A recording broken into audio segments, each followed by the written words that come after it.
What's up, everyone? Welcome to this day in Philly Sports History for November 29th, 2024. I'm your host, Jim Montgomery. Welcome to a Friday edition, a Feel Good Friday, a post-Thanksgiving Feel Good Friday. Hope everyone had a great Thanksgiving. Just a couple of things about Thanksgiving. We had some fun yesterday with the questions of the day. I put a couple different ones out on different social media platforms. The results are in. And the team in Philadelphia you're most thankful for right now, no surprise, 50% say it's the Eagles, followed by the Phillies, then the Flyers. No love for the Sixers. Again, though, no surprise there. The other question I put out there is I've seen it called many different things. It's my favorite side dish for Thanksgiving. But do you call it stuffing, filling, or dressing? Not too many people call it dressing, but usually it's stuffing or filling. I'm a filling guy. Most people out there call it stuffing, though. I don't know if that was from my grandmother's or what, but the filling was always my favorite side dish. And then when it came to the side dishes, lots of people had different opinions on this. Lots of people say they don't like the sides. They like the turkey. That's cool too. But for me, it's the filling or the stuffing. A lot of people said the mashed potatoes. We had a good side dish. So we actually went... my mother-in-law had knee replacement surgery, so to make things easier, went to Wegmans to get the side dishes after cooking the turkey. They had a cauliflower spinach au gratin side dish that was very, very good. One side dish that did not get any love on any of the platforms yesterday was green bean casserole. So my question to you is, who likes this stuff? Why? It's always there. But who likes it? It's terrible. Absolutely terrible. So if you're a pro green bean casserole, I know my wife is for some reason, let me know. But does anybody eat this stuff? I don't know. But thank you as always for participating in the question of the day. Like I said, we had some fun with that yesterday. Lots of strong feelings about the side dishes too. But I guess that's just the way we are. People have their beliefs and they stick strong in their convictions. All right, let's do some quick housekeeping.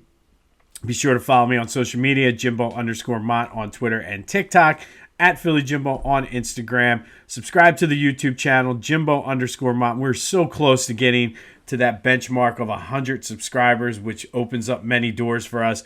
So if you're watching on YouTube, just hit the subscribe button. Spread the word. Again, if you're enjoying this, likely someone in your circle will as well. Lots of good things on the horizon for 2025. One thing we're working on for December, obviously with our gift and food drive, kind of wrapping up the gift card portion of that.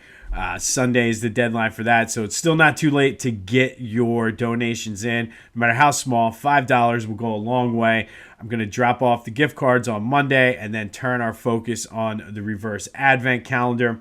A lot of people have been reaching out about the item list. I will share that with everyone on Sunday. If you want me to email it to you, you can just reach out and I can shoot you a quick email on what the items are. But it's a cool thing to do with the kids each day. They choose an item. What I do is I keep them in the basement and then have the kids go down, bring them up, and then we start a pile of like our donation pile that we'll take over. But all proceeds benefit the Maddie and Dixon Community Cupboard in Ambler. We far surpassed what we were able to donate last year. So let's continue to make holiday magic happen. But it's still not too late. The link to the description is down there. So if you are so inclined, every little bit helps. Even $5 will go a long way in helping our friends and neighbors here in the area.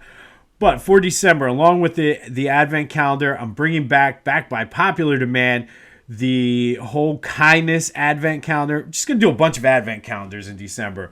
But each day I'll give you something you can do to help just spread some kindness and show gratitude and things like that. It was well received last year, so I'm bringing that back. A lot of the things are simple. They don't cost any money to do, or very little for some of them. But due to the popularity of that last year, we're going to bring back the kindness Advent calendar. And then, of course, being that this is a Philly Sports podcast, we're going to have our Philly Sports Advent calendar. So leading up to Christmas, we're going to do an Advent calendar of forgotten teams in Philadelphia. And you may be surprised how many pro teams across all sports, not just the four majors, that Philadelphia has had in its history.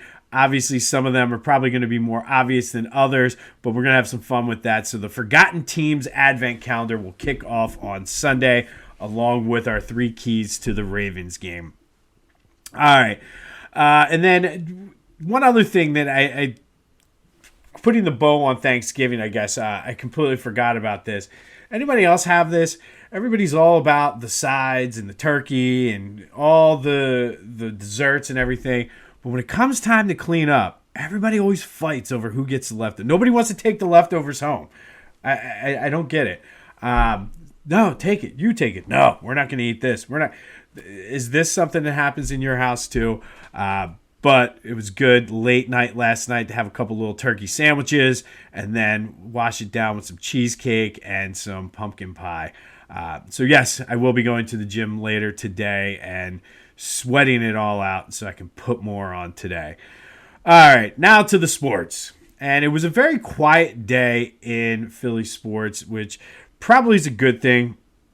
But today, things start getting kicked off as we gear up for the Eagles-Ravens.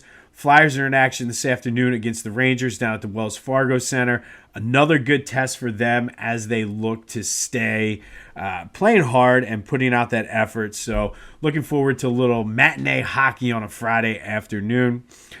In the NFL yesterday, the Cowboys-Giants game was exactly what we expected. Snooze fest just was two bad teams. And I know the Cowboys are all jacked up, thinking they've turned the corner and going to go on a run. It's kind of cute, actually. But Cowboys beat the Giants. They did cover the spread.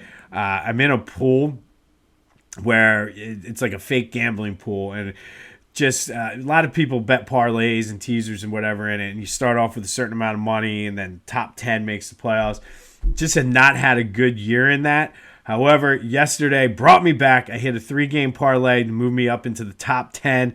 I took the Bears plus 10 or plus 9.5. I took the Cowboys minus 3.5 and the Packers minus 3.5. And I'm back in the top 10, baby.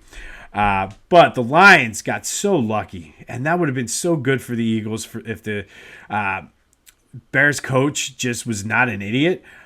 Probably should have been fired in the locker room for not calling a timeout. And we're watching that game, and you had them beat, or at least tied to go into overtime. Like, why not take the timeout? You have a rookie quarterback. You see he's struggling. You wasted 30 seconds. And then that was the play that it just blows my mind. It's bizarre. I don't get it. And then he justified it by saying we made the right decision. No, you didn't. So anybody out there, the next time you feel like you want to get on Nick Sirianni for certain things, be thankful we don't have the Bears coach as our head coach. And also, Dan Campbell took points off the board yesterday. Everybody ripped Nick Sirianni a couple weeks ago for doing that. Dan Campbell took a field goal off of I didn't forget whether they even picked up the first down or not. So the grass, just remember, the grass is not always greener on the other side. And then speaking of that, there's been a lot of talk due to the Eagles' little winning streak they have here about extending Nick Sirianni now. I don't know if it makes any difference one way or the other if you extend him now or after the season, but I fully expect him to get an extension. So let me know your thoughts on that as well. Good news out of practice yesterday. Devonta was a limited participant, still listed as questionable for Sunday's game, but appears to be trending in the right direction. And they're going to need him in this matchup because the Ravens, not only will they key on Saquon Barkley, they have one of the better run defenses, but they are susceptible to the pass. So having AJ and Devonta both in there is going to be key for them. So hopefully he continues to trend in the right direction today. Slay still in concussion protocol, did not practice. So we'll continue to monitor that. But I feel better about Isaiah Rodgers having the full week of practice if he has to start. I know he came in cold and got burnt a couple times as soon as he got in by Puka Nacua last week. However, it's got to be tough for a defensive back to kind of get thrown in there cold from the sideline like that. So I like him being sort of prepared with the first team now moving into that. So we'll continue to monitor Slay and Devonta as we move into tomorrow. But last thing on the Eagles, and I just thought this was an interesting thing. I saw a couple different posts on this. I know a lot of Ravens fans said that they were thankful for the Eagles because I completely probably forgot it, but didn't realize this. The only reason the Ravens have Lamar Jackson is because in the 2018 draft, when the Eagles had the 32nd pick, they traded out of the first round with Baltimore. Baltimore ended up using that pick on Lamar Jackson. And before everybody's like, oh, we could have had... No, they would have not have drafted Lamar Jackson there. But the Eagles did okay in that trade. They used those draft picks to draft Dallas Goedert, Avonte Maddox, who right now isn't so good, but played a big role on that Super Bowl team, and then Miles Sanders, who was the leading rusher on that Super Bowl team as well. So I think it was a good trade-off based on where the teams were. But Baltimore, you're welcome. All right, today we're going to go back to 1998. And on this day in 1998, the Flyers beat the Vancouver Canucks 6-2 down at the known then as the FU Center, the First Union Center. Eric Lindross with 5 assists, John LeClair with 4 goals. It was his 10th career hat trick as a member of the Flyers. He would finish his Flyers career with 12. But the key to this was 3 of his goals out of the 4 were in the third period, and they helped erase a 2-1 deficit for the Flyers. So it was all Vancouver until the third period when John LeClair went wild. That year, John LeClair ended up with 43 goals, 47 assists.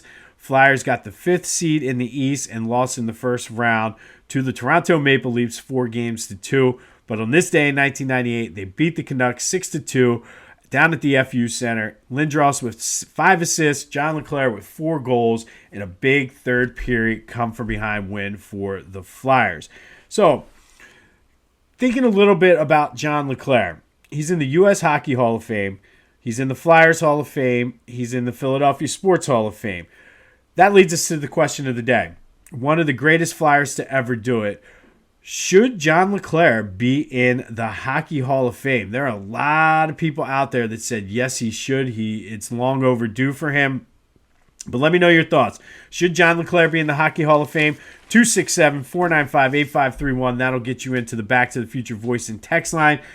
Get that, anything else Philly sports related off of your chest. But should John LeClair be in the Hockey Hall of Fame? Let me know your thoughts on that. Be sure to check out my boys at the Clashing Conferences. My work schedule was screwed up this week, so I have not listened to the football episode yet. But it should be a doozy with all the Daniel Jones news. And then it's Black Friday. Go to Philly Goat. Get some shopping done. Use the promo code Jim Montgomery to take 10% off your order. They got the shirts, the hoodies, the coffee, the coolers, you name it, they got it. So go to Philly Goat, use the promo code Jim Montgomery to take 10% off your order and get your holiday shopping done. And that's it. It was a quiet day in Philly sports. Things are going to start ramping up here as we head into the weekend, and we will have you covered.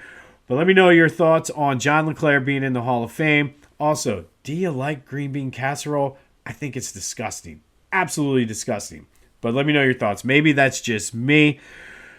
This has been This Day in Philly Sports History for November 29th, 2024. My name is Jim Montgomery. Go have yourselves a Friday. Be safe out there. Don't start any brawls at Toys R Us, even though Toys R Us doesn't exist anymore. And until next time, I'll see you when I see you.